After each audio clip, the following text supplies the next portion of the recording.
Mr.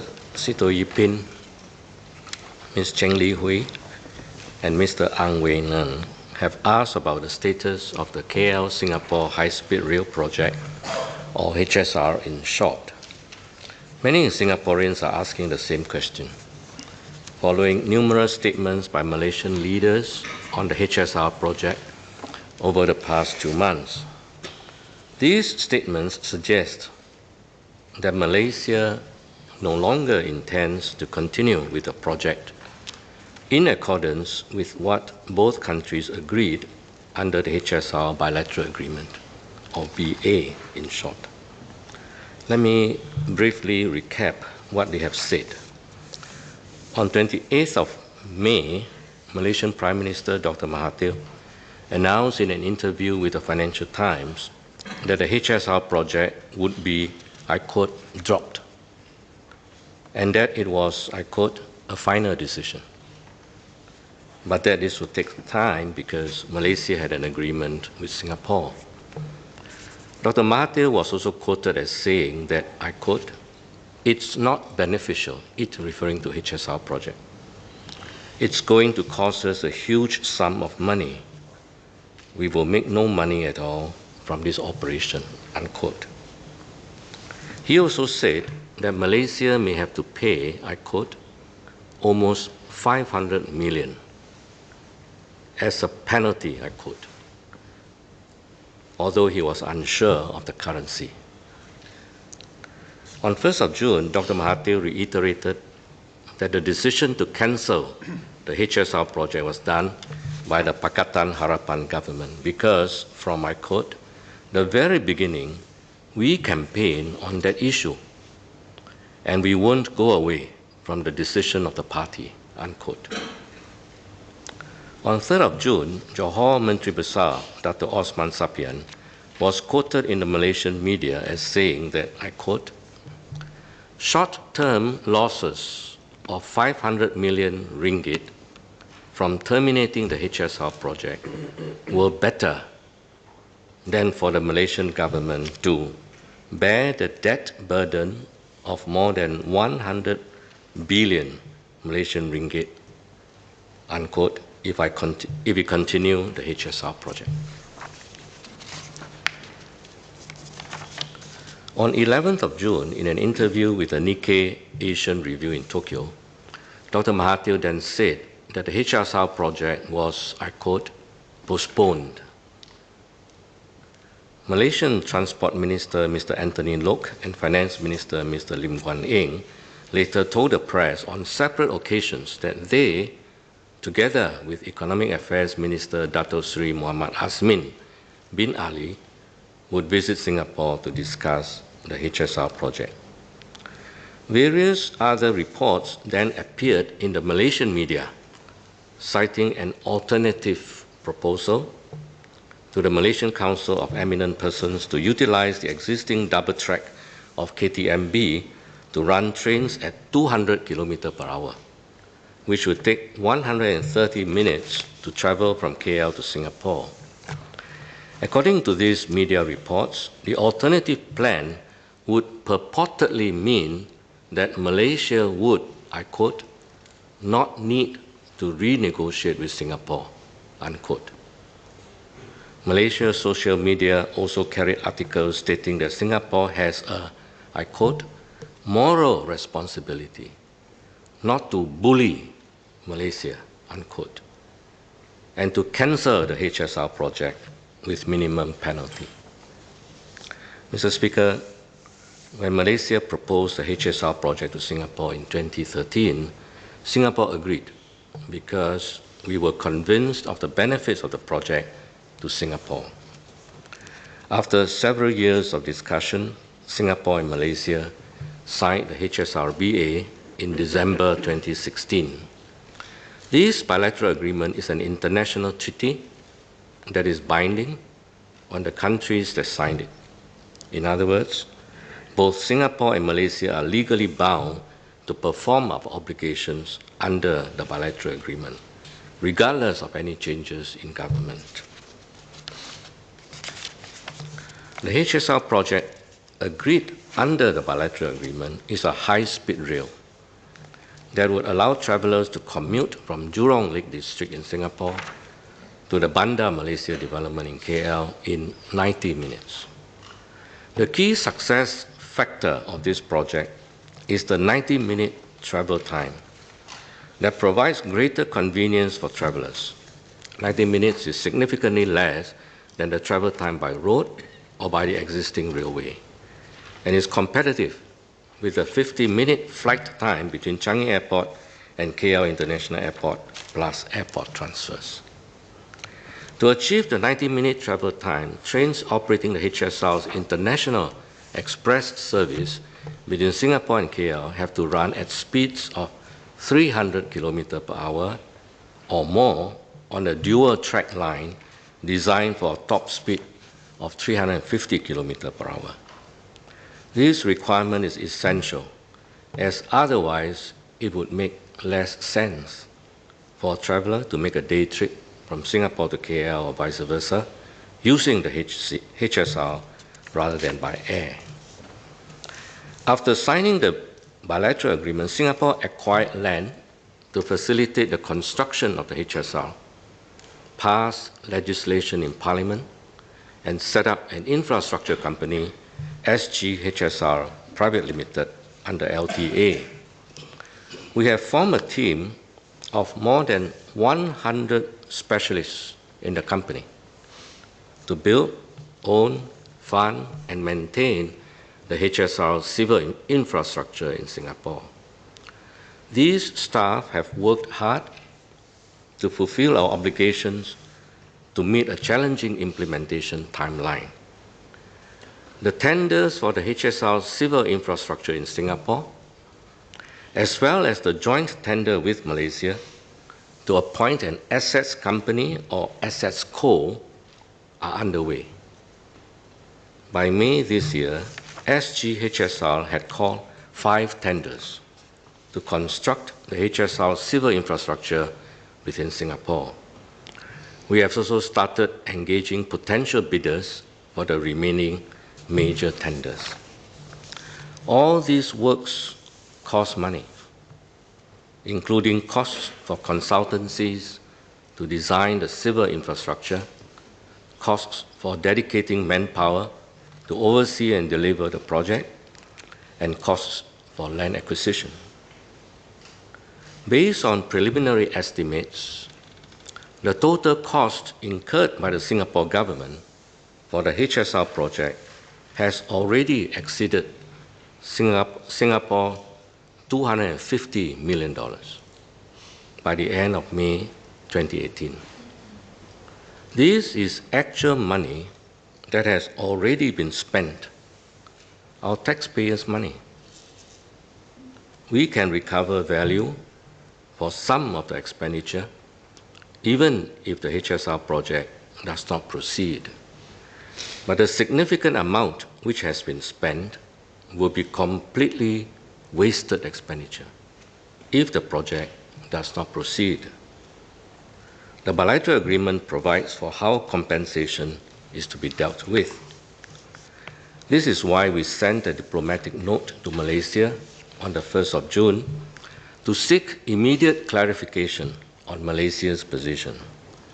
To date, Singapore has still not received a reply from the Malaysian government. The public statements made by the Malaysian ministers and Prime Minister Dr. Mahathir himself on the termination of the project have not been followed through with any official communications to us. At this point, therefore, we have been left with no choice but to continue performing in accordance with the bilateral agreement, and thus continue to incur more costs. In the month of June, we incurred more than Singapore $6 million. For the month of July, this month, we expect to also incur more than 6 million Singapore dollars. These costs will increase rapidly with time. From August to end of this year, we will need to spend at least Singapore $40 million more. These include our ongoing manpower costs, operating expenses, and contract costs. It will be most unfortunate if Malaysia has in fact decided to terminate, but delays in notifying us because there will be further wasted expenditure. The HSR bilateral agreement is a fair treaty with equal rights and obligations on both sides. It is worth noting again that it was Malaysia which had suggested the HSR, and Singapore agreed to the joint project. If the HSR project is terminated because of the actions of country A, then country A should compensate country B for expenses that have already been incurred by country B in accordance with the bilateral agreement. It would not be fair for the taxpayers of one country to bear the cost of another country's actions. Compensation is not a penalty imposed on the other country. Thus, should Malaysia cause the HSR project to be terminated, we will deal with the question of compensation from Malaysia for costs incurred by Singapore in accordance with the bilateral agreement and international law. The Singapore government has a duty to all Singaporeans to be accountable for the substantial public funds spent on the HSR project. Because the cost that we have incurred will add to the total amount of compensation, it is in Malaysia's own interest to officially inform us of its position on the HSR project early, to minimize the amounts involved. I highlighted this consideration to Economic Affairs Minister Dato Sri Muhammad Asmin bin Ali when he called me on the 6th of June. Dato Sri Asmin Ali suggested that both countries' officials meet to discuss the HSR project. I welcome the suggestion. I asked him for details on the scope of the discussions so that the meeting could be productive. He agreed and promised to send me a letter on the details. Our High Commissioner in KL has also conveyed the same points to Malaysian Transport Minister Mr. Anthony Loke and Finance Minister Mr. Lim Guan Eng.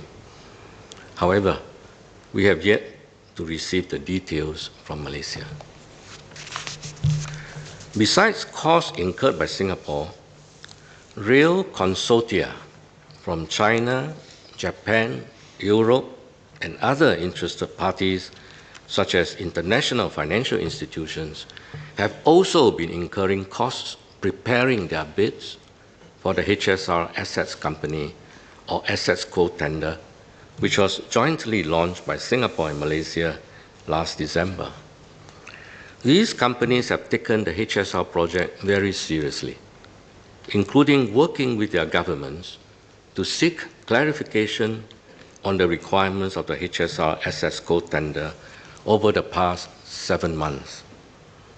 Following the recent statements by Malaysian leaders, the bidders have sought urgent clarification from Singapore and Malaysia on the status of the HSR project.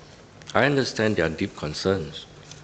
It's not tenable for them to proceed with their bids without knowing if the project is off, or to put their consortia and resources on hold indefinitely with the attendant opportunity and financing costs.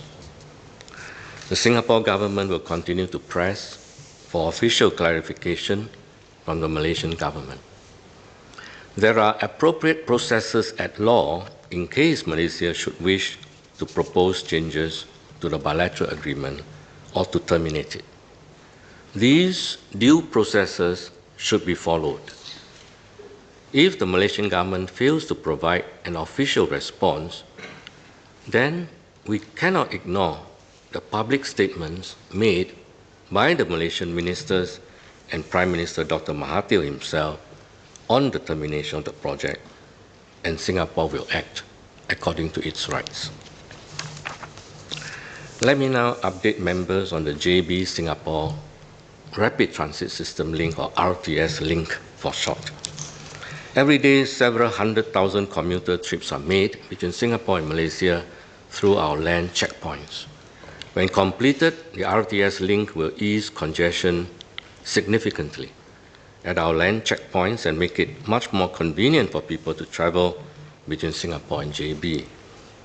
On 30th of May, Malaysian Transport Minister Mr. Anthony Loke told Channel News Asia that, I quote, "The RTS will proceed. Although Malaysia would have to restudy the project in terms of costs and so on," unquote. The following day, he also told our Shin Min newspaper that he hoped the project could be accelerated. However, we have not heard anything officially from the Malaysians on their intentions on the RTS link. To proceed or indeed speed up the project, many implementation issues have to be sorted out. As with HSR, we also have an RTS link bilateral agreement with the Malaysians. It was signed just in January this year.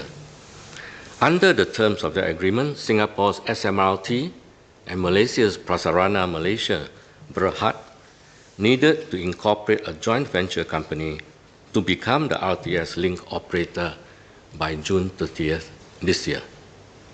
That did not happen, as Prasarana had suspended discussions with SMRT after Malaysia's general elections.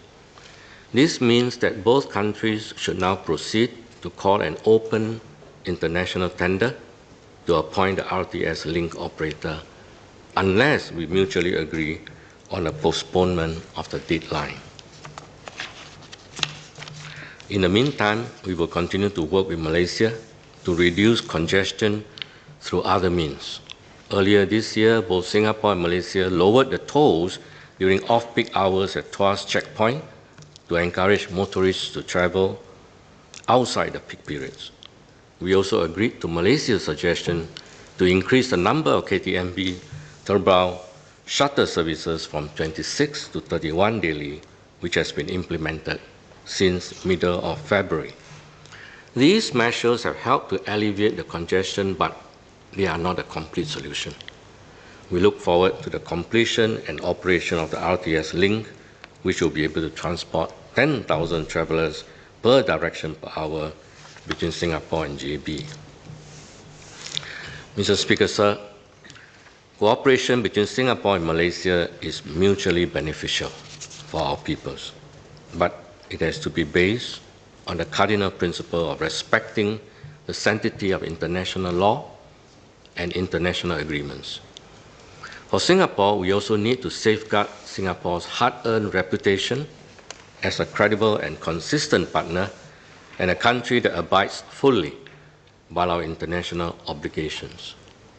Both Malaysia and Singapore urgently need to answer the questions from interested bidders for the HSR Assets Co tender, and we await Malaysia's clarification so that as responsible partners who have called the tender, we can do so. Meanwhile, we continue to incur costs on the HSR project as we conscientiously fulfill our obligations under the HSR bilateral agreement. These costs will add to the compensation which Malaysia would have to pay should it cause the project to be terminated. It is therefore in Malaysia's own interest to clarify its position early.